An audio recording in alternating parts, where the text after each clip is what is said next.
Narrated Abu Huraira. The Prophet said, "The person who participates in holy battles in Allah's cause and nothing compels him to do so except belief in Allah and His apostles will be recompensed by Allah either with a reward or booty if he survives, or will be admitted to paradise if he is killed in the battle as a martyr. Had I not found it difficult for my followers, then I would not remain behind any Sariyah going for jihad, and I would have loved to be martyred in Allah's cause, and then made alive, and then martyred, and then made alive, and then again martyred in His cause." حدثنا حرمي بن حفص قال حدثنا عبد الواحد قال حدثنا عمارة قال حدثنا أبو زرعة بن عمرو بن جرير قال سمعت أبا هريرة عن النبي صلى الله عليه وسلم قال: انتدب الله لمن خرج في سبيله لا يخرجه لي إيمان بي وتصديق برسلي أن أرجعه بما نال من أجر أو غنيمة أو أدخله الجنة، ولولا أن أشق على أمتي ما قعدت خلف سرية، ولوددت أني أقتل في سبيل الله ثم أحيا ثم أقتل ثم أحيا ثم أقتل. Narrated Abu Huraira. Allah's Messenger said, "Whoever establishes prayers during the nights of Ramadan faithfully out of sincere faith and hoping to attain Allah's rewards, not for showing off, all his past sins will be forgiven." حدثنا إسماعيل قال حدثني مالك عن ابن شهاب عن حميد بن عبد الرحمن عن أبي هريرة أن رسول الله صلى الله عليه وسلم قال: من قام رمضان إيمانا واحتسابا غفر له ما تقدم من ذنبه. Narrated Abu Huraira.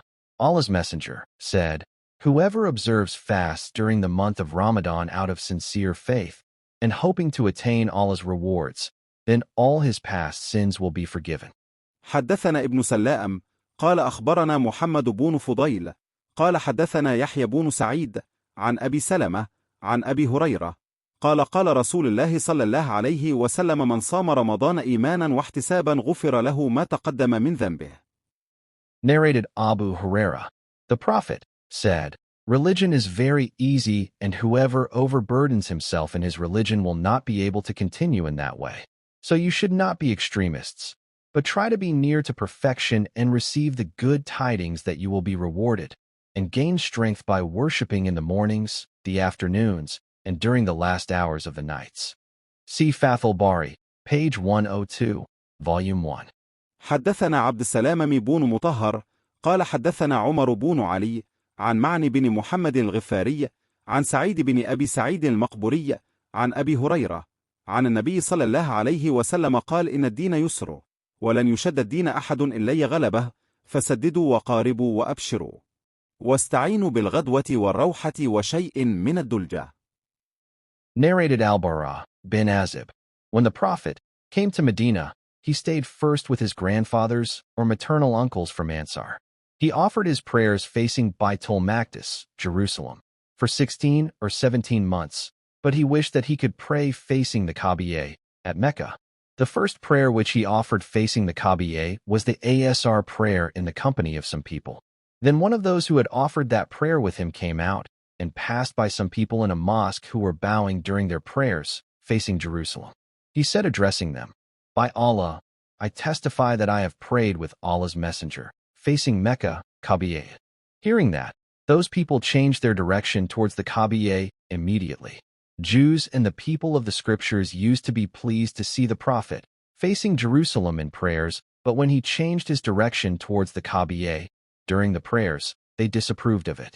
Al-Bara added, "Before we changed our direction towards the Kaaba, Mecca, in prayers, some Muslims had died or had been killed, and we did not know what to say about them regarding their prayers. Allah then revealed, and Allah would never make your faith, prayers, to be lost, i.e. the prayers of those Muslims were valid." 2:143. حدثنا عمرو بن خالد قال حدثنا زهير قال حدثنا أبو اسحاق عن البراء أن النبي صلى الله عليه وسلم كان أول ما قدم المدينة نزل على أجداده أو قال أخواله من الأنصار، وأنه صلى قبل بيت المقدس 16 شهرا أو 17 شهرا، وكان يعجبه أن تكون قبلته قبل البيت، وأنه صلى أول صلاية صليها صلابة العصر، وصلى معه قوم، فخرج رجل ممن صلى معه فمر على أهل مسجد، وهم راكعون فقال: أشهد بالله لقد صليت مع رسول الله صلى الله عليه وسلم قبل مكة، فدروا كما هم قبل البيت. وكانت اليهود قد أعجبهم إذ كان يصلي قبل بيت المقدس وأهل الكتاب، فلما ولى وجهه قبل البيت أنكروا ذلك. قال زهير: حدثنا أبو إسحاق عن البراء في حديثه هذا أنه مات على القبلة قبل أن تحول رجال وقتلوا، فلم ندر ما نقول فيهم، فأنزل الله تعالى: وما كان الله ليضيع إيمانكم.